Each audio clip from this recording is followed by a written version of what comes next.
আসসালামু আলাইকুম ভিউয়ার্স, আমি মোহাম্মদ শাহিন কাদির আপনাদের সামনে আজকে এসেছি পদ্মা সেতু সম্পর্কে বিস্তারিত বর্ণনা করতে।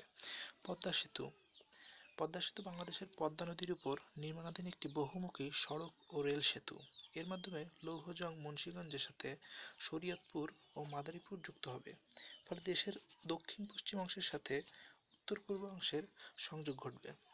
বাংলাদেশের মতো উন্নয়নশীল দেশের জন্য পদ্মা সেতু হতে যাচ্ছে ইতিহাসের একটি সবচেয়ে বড় চ্যালেঞ্জিং নির্মাণ প্রকল্প।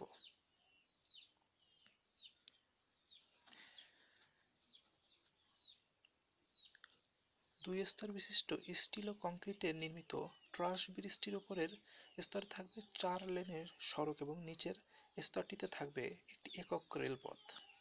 পদ্মা ব্রহ্মপুত্র মেঘনা নদীর অববাহিকায় 150 মিটার দৈর্ঘ্যের 41টি স্প্যান বসবে। 6.150 কিলোমিটার দৈর্ঘ্য এবং 18.10 মিটার প্রস্থ পরিকল্পনায় নির্মিত হচ্ছে দেশটির সবচেয়ে বড় সেতু। সরকারের পরিকল্পনা মাফিক 2020 সালের শেষের দিকে এটি যানবাহন চলাচলের জন্য খুলে দেওয়া হবে।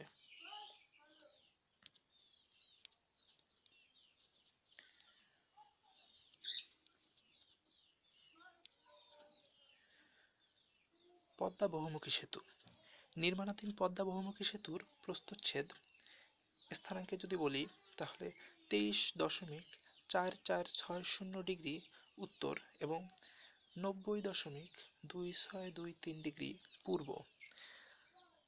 বহন করবে কি কি?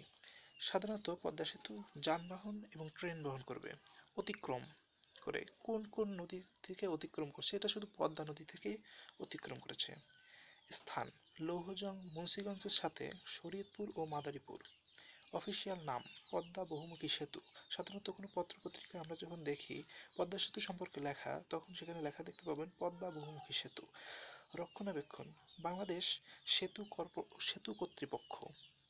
বৈশিষ্ট্য: নকশা AECOM।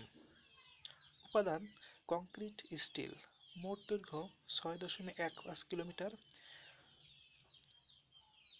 বা 20,200 ফুট। প্রস্থ 18.10 মিটার বা 59.4 ফুট।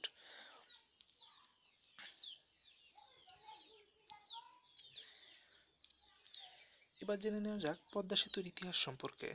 নকশাকার AECOM। নির্মাণকারী China major bridge engineering construction company limited. নির্মাণ শুরু 7 ডিসেম্বর 2014, নির্মাণ শেষ 2021, চালু 2021।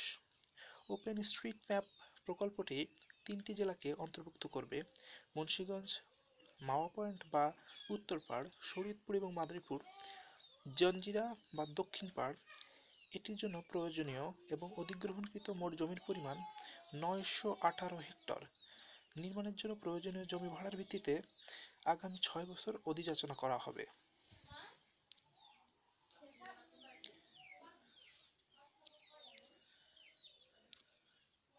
প্রকল্প প্রস্তুতির সাথে যুক্ত কিছু লোকের দুর্নীতির অভিযোগ ওঠায় বিশ্বব্যাংক তার প্রতিশ্রুতি প্রত্যাহার করে নেয় এবং অন্যান্য দাতারা সেটি অনুসরণ করে।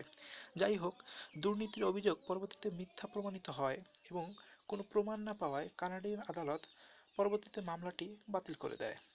বর্তমানে প্রকল্পটি বাংলাদেশ সরকারের নিজস্ব সম্পদ থেকে অর্থায়ন করা হচ্ছে। AECOM এর ডিজাইনে পদ্মা নদীর উপর বহুমুখী আর্থ-সামাজিক উন্নয়ন প্রকল্প। পদ্মা বহুমুখী সেতুর নির্মাণ কাজ শুরু হওয়ার কথা ছিল 2011 সালে এবং শেষ হওয়ার কথা ছিল 2013 সালে। মূল প্রকল্পের পরিকল্পনা করেন সাবেক তত্ত্বাবধায়ক সরকার। 2007 সালের 28 আগস্ট 10,161 কোটি টাকার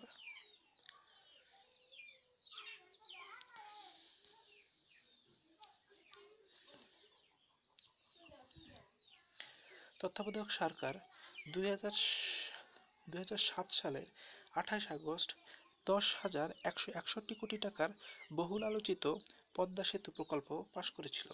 পরে আওয়ামী লীগ সরকার এসে রেলপথ যুক্ত করে 2011 সালের 11ই জানুয়ারি প্রথম দফায় সেতুর ব্যয় সংশোধন করে।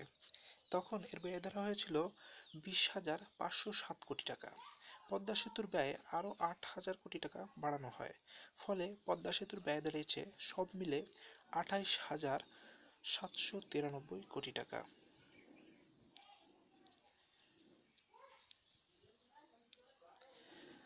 বাংলাদেশ সেতু কর্তৃপক্ষ 2010 সালে এপ্রিলে প্রকল্পের জন্য প্রাক-যোগ্যতা দরপত্র আহ্বান করে। 2011 সালের শুরুর দিকে সেতুর নির্মাণ কাজ আরম্ভ হওয়ার কথা ছিল এবং 2013 সালের মধ্যে প্রধান কাজগুলো শেষ হবে।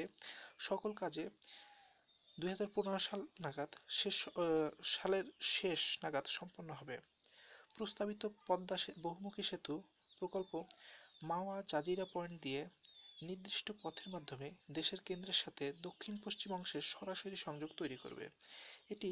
এই সেতুটি অপেক্ষাকৃত অনুন্নত অঞ্চলের সামাজিক, অর্থনৈতিক ও শিল্প বিকাশে উল্লেখযোগ্যভাবে অবদান রাখবে। প্রকল্পটির ফলে প্রত্যক্ষভাবে প্রায় 44,000 বর্গ কিলোমিটার বা 17,000 বর্গ মাইল বা বাংলাদেশের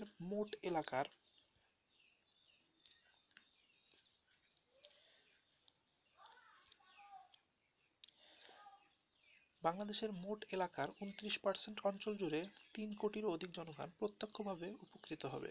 ফলে প্রকল্পটি দেশের পরিবহন নেটওয়ার্ক এবং আঞ্চলিক অর্থনৈতিক উন্নয়নের জন্য খুব গুরুত্বপূর্ণ অবকাঠামো হিসেবে বিবেচিত হবে। সেতুটি ভবিষ্যতে রেল, গ্যাস, বৈদ্যুতিক লাইন এবং ফাইবার অপটিক কেবল সম্প্রসারণের ব্যবস্থা রয়েছে। এই সেতুটি নির্মিত হলে দেশের জিডিপি 1.2% বৃদ্ধি পাবে। পদ্মা বহুমুখী সেতু প্রকল্পের সংক্ষিপ্তসার সম্পাদনা।